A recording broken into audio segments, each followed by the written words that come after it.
Bonjour à tous, ici Yakuneko et bienvenue pour la vidéo de la semaine. Cette semaine, c'est au tour de Star of Beethoven de faire ses premiers pas dans le classement. Alors, est-ce que malgré des statistiques en Occident assez mauvaises, il sera tout de même parvenu à convaincre les lecteurs japonais? C'est ce que nous allons voir aujourd'hui. Mais avant tout, je vous invite à vous abonner si vous ne voulez pas manquer les vidéos hebdomadaires. Et sur ce, je vous souhaite une très bonne vidéo.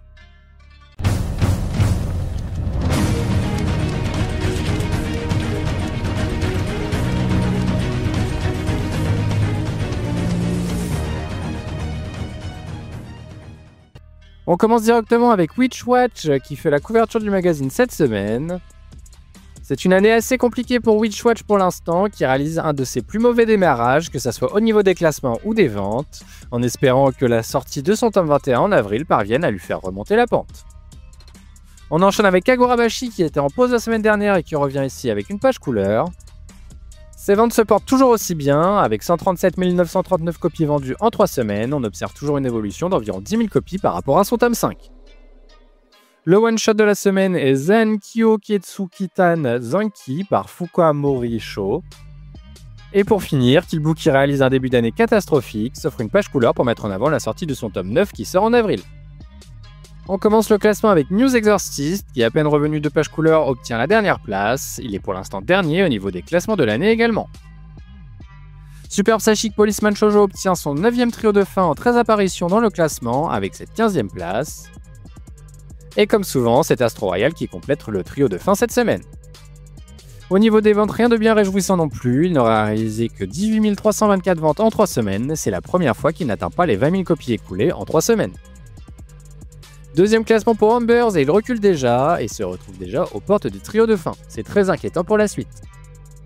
Sidecraft Love is a Mystery conserve sa 12e place cette semaine et ne parvient donc toujours pas à s'éloigner du trio de fin.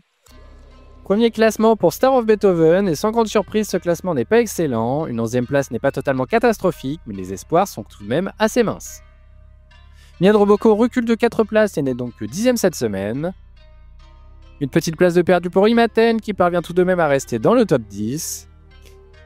Ultimate Exorcist Kiyoshi recule quant à lui de 3 places et réalise donc avec cette 8e position une de ses moins bonnes performances de l'année. Akane Banashi rechute également de 3 places et s'éloigne un peu du podium qu'il atteignait pourtant régulièrement en début d'année. Shinobi Undercover avait contre-performé la semaine dernière mais il parvient ici avec cette 6e position à retrouver le haut du classement grâce à sa remontée de 5 places. Au niveau des ventes par contre, c'est vraiment bien moins réjouissant, il ne sera pas parvenu à se classer au Shoseki cette semaine et devra donc se contenter de 14 308 ventes pour le mois de mars. Sakamoto Days avait obtenu 2 deuxièmes places consécutives mais il chute ici malheureusement de 3 places et se retrouve donc seulement 5e. Au niveau des ventes, il atteint les 108 348 copies écoulées en 3 semaines, ce qui n'est qu'environ 8000 de plus que son précédent tome malgré la sortie de son animé. The Lazy Samurai revient de page couleur aux portes du podium avec cette bonne 4e place. Le jour où Blue Box chute du podium n'est toujours pas arrivé, il perd certes 2 places mais obtient tout de même une très bonne 3e position cette semaine. Il continue à progresser au niveau des ventes avec 146 302 copies vendues en 3 semaines, il se sera écoulé environ 17 000 copies de plus que son précédent tome à la même période. One Piece réintègre le classement après sa couverture de la semaine dernière à sa 2e place habituelle. Son tome 111 atteint 1 059 574 tomes vendus en 3 semaines, c'est tout de même près de 20 000 copies de moins que pour son tome 109 à la même période. Et pour finir, Itchy the Witch s'empare à nouveau de la première place, il est en difficulté pendant un moment mais il enchaîne ici son 5e podium consécutif. Et on termine avec ses ventes qui progressent toujours, 69 662 copies écoulées en 3 semaines pour un 2e tome, c'est vraiment excellent. Et voilà qui conclut le numéro de la semaine, j'espère que la vidéo vous aura plu malgré les piètres performances des nouveautés, n'hésitez pas à mettre un commentaire et un pouce en l'air si vous appréciez mes vidéos. Et sur ce, je vous dis à la semaine prochaine.